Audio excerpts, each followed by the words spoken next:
बाबा साहेब एक सच्चे देशभक्त थे। अगर आप बाबा साहेब को मानते हो तो आपको उनके बारे में जानना जरूरी है। इस वीडियो के माध्यम से पूरे विश्व में बाबा साहेब के विचार, बाबा साहेब का जीवन और बाबा साहेब की सच्ची देशभक्ति का प्रचार करने की एक छोटी सी कोशिश कर रहा हूँ। एक भीम सैनिक का उनके प्रति प्यार है। अगर आप सच में बाबा साहेब को मानते हो तो बस आप हमारा साथ दीजिए और इस कार्य को आगे बढ़ाने के लिए हमारे चैनल को अभी सब्सक्राइब कीजिए। तो चलिए शुरू करते हैं इस वीडियो को। जय भीम। सोशल मीडिया पर अक्सर ये सवाल पूछा जाता है कि डॉक्टर अंबेडकर वकील थे तो फिर वो भगत सिंह का केस क्यों नहीं लड़े। ये सवाल शायद व्यंग्य, नफरत, आक्रोश या फिर क्यूरियोसिटी में पूछा जा सकता है। देखा जाए तो ये सवाल पहली नज़र में सही लगता है, लेकिन ज़्यादातर इस सवाल का उद्देश्य गलत प्रचार करने का होता है। इसका सही जवाब जानने के लिए सबसे पहले हमें हालतों को जानना बहुत जरूरी होगा।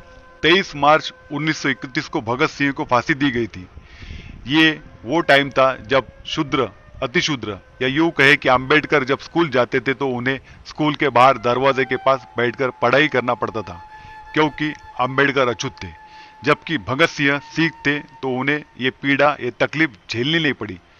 शिक्षित होकर अंबेडकर जब नौकरी करने बड़ौदा गए तो उन्हें वहां रहने के लिए किराए पर होटल, धर्मशाला या कोई एक कमरा भी नहीं मिला, क्योंकि वो अछूत थे।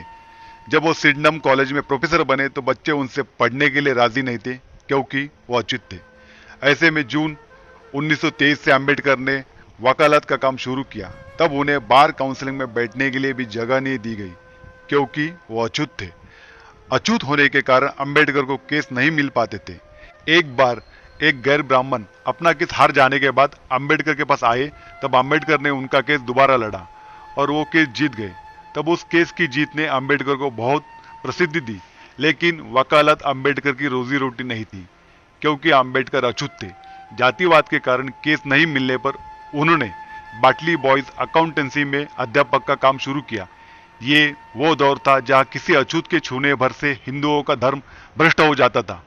इस दौर में अंबेडकर की आर्थिक परिस्थिति बहुत बिकट थी, उनकी घर की हालत भी बहुत खराब थी। ऐसे में जब कोई केस देने के लिए तैयार नहीं था तो फिर वो भगत सिंह का केस कैसे लड़े। और यहाँ लोग सिर्फ सवाल करते हैं कि अंबेडकर ने भगत सिंह का केस क्यों नहीं लड़ा। ऐसी बात करना मतलब निरर्थक कारण है जिसका कोई अर्थ नहीं है, महज एक मूर्खता है। और वैसे भी भगत सिंह का केस लाहौर में चल रहा था, जबकि अंबेडकर मुंबई में रहते थे। अगर बाबा साहेब चाहे तो भी लाहौर जाकर केस नहीं लड़ सकेंगे, क्योंकि उनकी आर्थिक हालत बहुत बिकट थी। फिर भी चलो, जैसे तैसे बाबा साहेब केस के लिए लाहौर जाते भी है, तो क्या उनको भगत सिंह का केस लड़ने को मिलता? क्या बाबा साहेब को केस लड़ने को नहीं मिलता? उसके दो कारण है।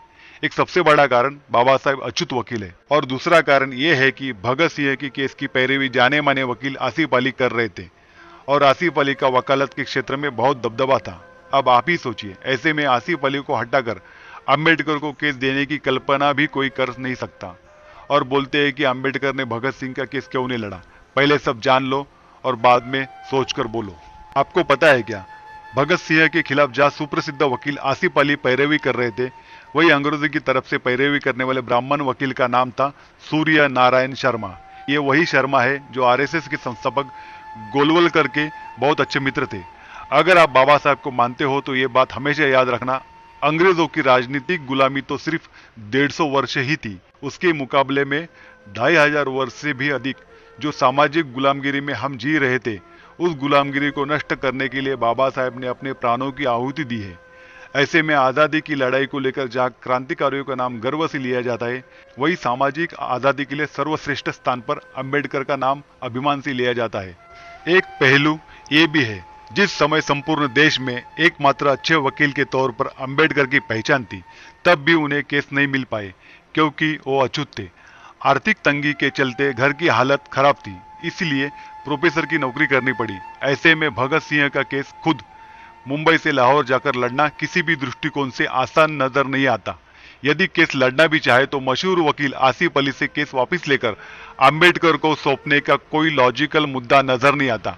अब एक पहलू ये भी है कि जब ब्राह्मण वकील अंग्रेजों की पैरवी कर रहे थे, तब यह देश में जो अनेक नामचीन वकील जैसे कि जवाहरलाल नेहरू, महात्मा गांधी, मोतीलाल नेहरू, ये सब वकील जो ना ही अछूत थे और ना ही आर्थिक दृष्टि से कमजोर थे, तो फिर आप ही बताओ ये वकील कहाँ गए थे? वो क्या तमाशा देख रहे थे क्या?